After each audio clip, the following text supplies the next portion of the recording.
he leads the most famous charge in American history. I am standing right on the site of Pickett's charge. It cost him hundreds of men, but it made him immortal. He leaves his descendants with a suitcase full of heirlooms. You want to take a look? I really would. Then a fast-talking con man comes to town, He dressed well. He was very glib of tongue. forcing the general's heir into battle over his strange inheritance. What was your reaction? I was pissed. It began to dawn on me that I had been really, truly ripped off.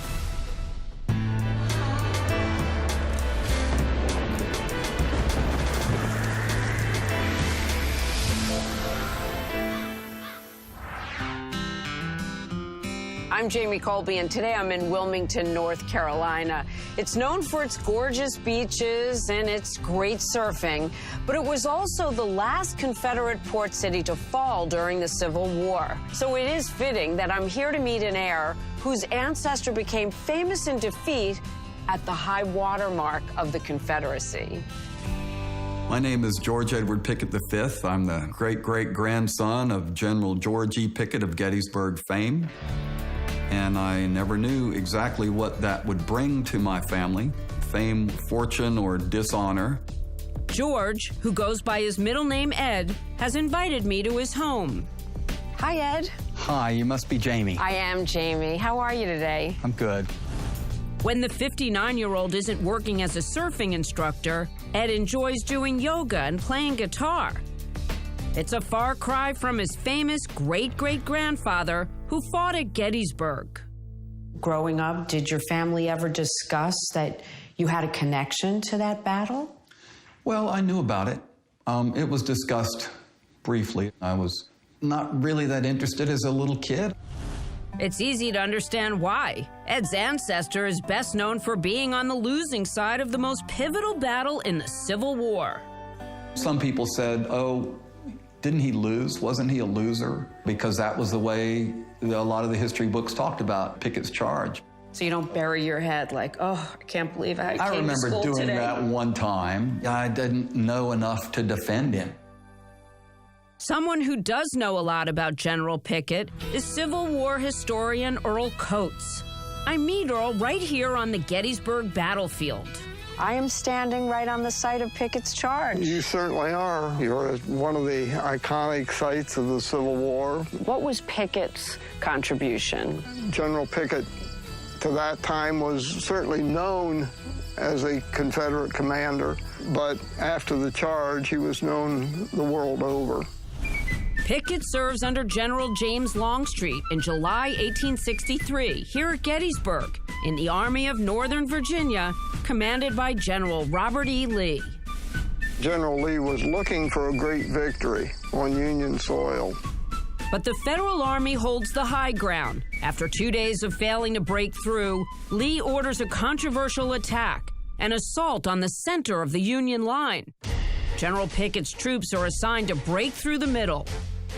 So, Earl, right now we're on the Confederate side. Yes, in fact, you're moving pretty much along the ground that Pickett's division came across. You'll see how the ground slopes away here, and then you start up a steady slope up to where the trees are. There were Union cannon along the whole ridge line. They're high, they're elevated, they can see what's coming, and they can sweep the ground in front of them. They had the edge. They had it, and they used it. Pickett's men advanced directly into heavy fire. The Union guns mow down the rebels. What did the scene look like after? Well, this field that you're seeing out here was littered with dead. It was just a scene of total devastation. Earl reads me some first-hand accounts of the bloodshed. On one part of the field, the dead lay almost as thick as they could, and men with heads shot off, men shot in two, and men shot to pieces, as hardly can be recognizable as any part of a man. It's a turning point in the war. Never again would the South mount an invasion of Union territory. Was that the high water mark? That's the high water mark. From that point on, the fortunes of the Confederacy started to wane. Just knowing that Pickett's charge was a disaster is enough for Ed while growing up in North Carolina in the 1960s. I had other interests that seemed to be more important to me at the time. He certainly has no interest in this old suitcase of family heirlooms that his father inherited. When his parents divorce, his dad passes the suitcase along to his mother with instructions to hold on to it for Ed. Ed, this is the actual case? It's the actual case. You want to take a look? I really would. Okay. As far as young Ed could tell, the suitcase only contains some boring old military-looking knickknacks. A cap, part of a uniform, some old documents, whatever. My mother would kind of say, there's this legacy you have, you know, and it's going to be yours one day. And I would be like, yeah, okay, sure. Can I go outside and play? Whether he appreciates it or not, Ed takes possession of the suitcase in the early 90s. It's his by family tradition as the firstborn Pickett male. After his 70-year-old mother moves into an assisted living facility, she warns her son to remove it from the family home before someone steals it. I got it out of the closet. I didn't take the time right away to look through it. Kind of opened it and looked at it and went, oh, okay, and closed it and moved on. It winds up tucked away in a closet again, now at Ed's house. But he has no time to play curator. I spent a lot of time with my own children, and that was more important to me than looking through stuff. Ed may not take much interest, but certain people in the Civil War collecting world do. Rumors spread that a metal case full of General Pickett artifacts is still in the family's possession in North Carolina. In September 1995, Ed gets a call from a guy named Russell Pritchard in Philadelphia. Pritchard says he's an antiques appraiser looking for artifacts to buy for a new Civil War museum being built in Harrisburg, Pennsylvania. I was a little bit standoffish because I didn't really believe him. A few weeks later, a letter arrives. And I had a letter from the mayor of Harrisburg. Saying, Russ Pritchard is the official representative of the National Civil War Museum in the city of Harrisburg. did you get a letter from the mayor because you asked for credentials? No. It just arrived. That's exactly right. Next thing you know, Russ Pritchard just arrives, uninvited in Wilmington, and boy, is he persistent. Russ wanted to be my new best friend. He followed me around like a puppy, helped me carry drywall to a construction site. He had sat on the beach with my children while my wife and I went surfing. He kept asking, can I see the artifacts? When can I see them? Ed finally agrees to show Pritchard what's inside that old family suitcase. The next few hours are a revelation for Ed. That old cap is called a kepi, and it was worn by General Pickett at Gettysburg. There's his blood-stained uniform sleeve, personal letters, photos, his military sash, and this, Pickett's own hand-drawn map of the Gettysburg battlefield. He was very knowledgeable. He knew what everything was. Tell me about the reaction on Russ Pritchard's face. He was delighted. It's like he found a gold mine. And he said, I'm prepared on behalf of the mayor to make you an offer. Who did you feel he represented? Your interests or the museum's interests? As I understood it, he was an appraiser standing in the middle. That's what he said, that he could not overestimate or underestimate the value of it. Russ comes up with an offer to buy most of the contents of the case, $87,500. Now it's Ed who thinks he struck gold. I thought, wow, $87,500 is a lot of money to me. Did it look fair? Seemed fair to me. It was more money than I'd ever gotten in my life. Ed happily accepts Pritchard's offer and a check and signs away the items. Pritchard immediately departs with the Pickett artifacts. But General Pickett's great-great-grandson is in for the shock of his life when he finds out what eventually happens to his family heirlooms. It's all lies. He just lied to me completely. That's next. But first, our strange inheritance quiz question. How many generals were killed or mortally wounded at Gettysburg? Was it 9, 21, or 40? The answer in a moment.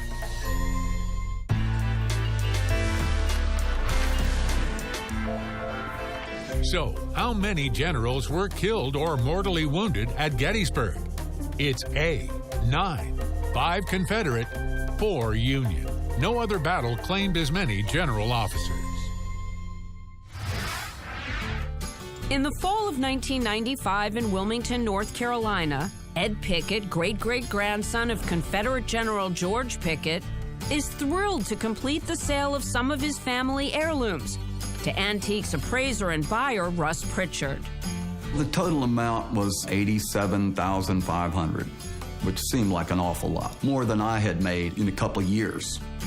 The items had been in the family for generations. Now the artifacts, including the general's cap, blood-stained sleeve, and his hand-drawn map of the Gettysburg battlefield, are to be showcased at a new Civil War museum in Harrisburg, Pennsylvania.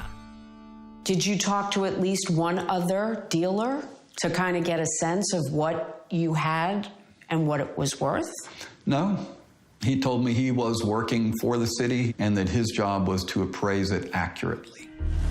3 years later, in the summer of 1998, Ed accepts an invitation to speak at a dinner in Gettysburg, hosted by the Friends of the National Parks. It's here he's introduced to Civil War historian Earl Coates. And I knew he was an expert in clothing, and I asked him, how much would a kepi be worth? He kind of stunned me. I said, "You mean the generals?" And he said, "Yes." Whoa. And of course, at that moment, the room got very silent. He said, well, it could be worth a lot of money, $200, $250, just for the kepi alone. $1,000? Yes, $250,000. I said, that's more than I got for everything. But Ed does not want to believe he's been swindled. He considers Russ Pritchard a friend. You trusted him so much, you let him babysit your infant. That's correct. Earl suggests they find out more. Through his connections, he discovers how much the museum paid Pritchard for the items. How much did they pay? They paid over $800,000. Your reaction? I was astounded. I realized something was really wrong. Then another shocker. He learns Pritchard flat out stole some items, including family photos that he'd kindly offered to restore for Ed. Russ Pritchard told me that he'd be glad to frame them for me and send them back. No charge. No charge. He was just going to do it because he was a nice guy. Wondering what they could be worth, Ed takes them to the highly regarded Gettysburg antique store, the Horse Soldier. The owner takes one look and says, "These are not real photographs. These are laser copies." I said, "Are you sure?" Upon closer examination, even Ed can clearly see the lines from the laser printer. Pritchard had reframed his photos with fakes. Ed's embarrassment over making a bad deal is now replaced with a new emotion: anger. What was your reaction? I was pissed. It began to dawn on me that I had been really, truly ripped off. Ed decides it's time to take the fight to the enemy. That's next on Strange Inheritance. Here's another quiz question. 3,903 Confederate soldiers were killed at Gettysburg. How many are buried in the National Cemetery? Is it 3,901, 7, or 0? The answer in a moment.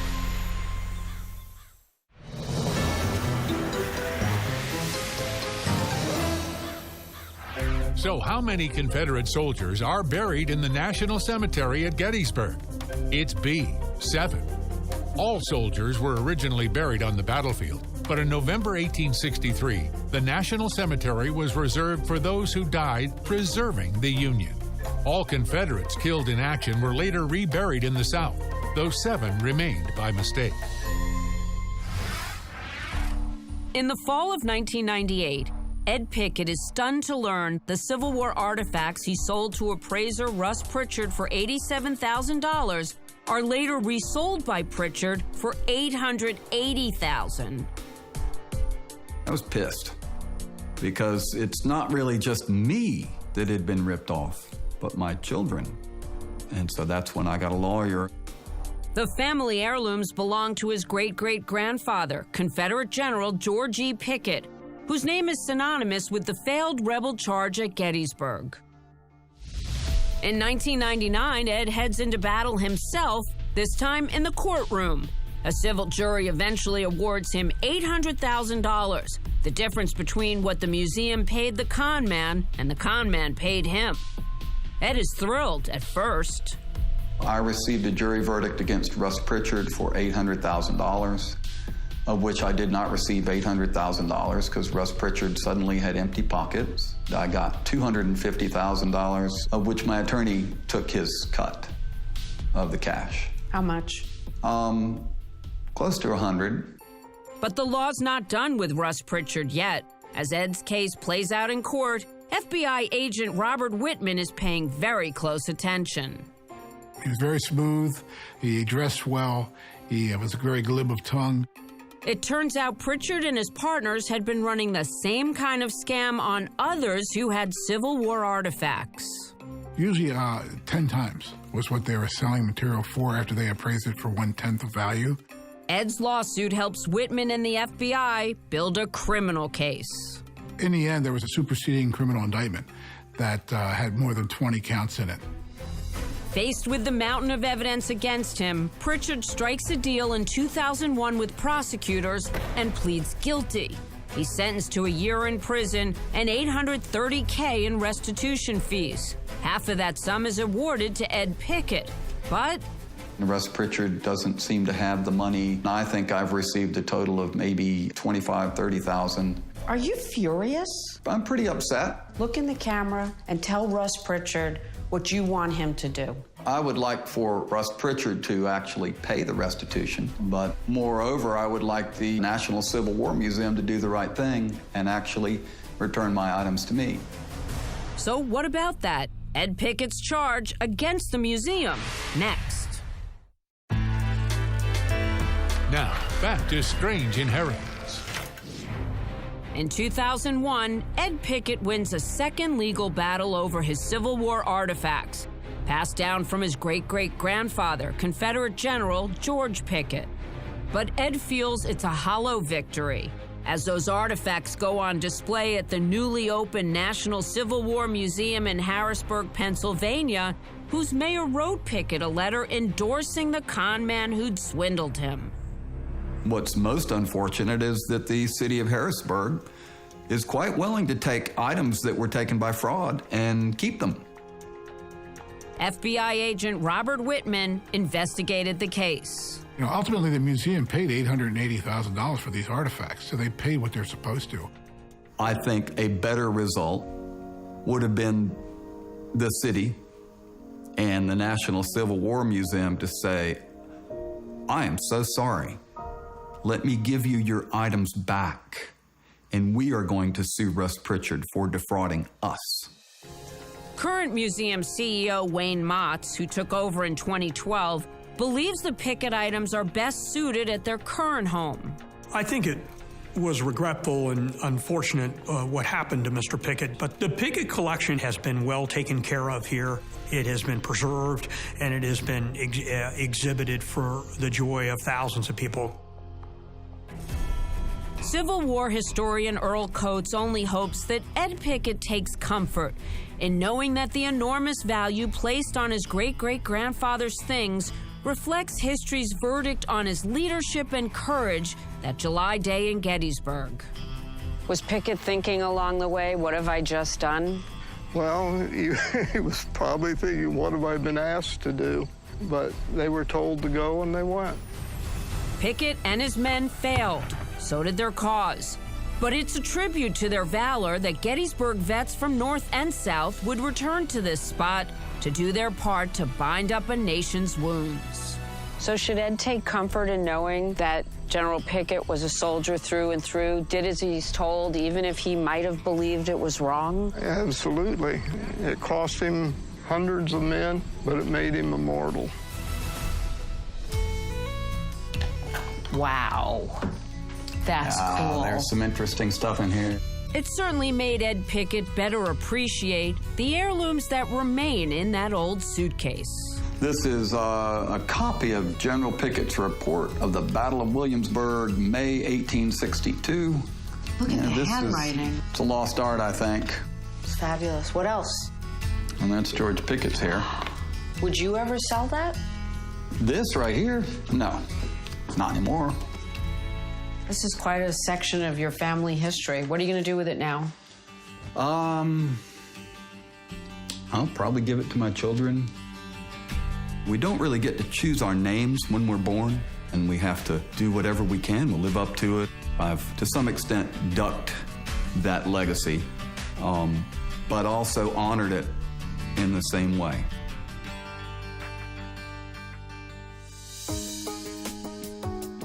Ed is not done fighting the battle over his strange inheritance.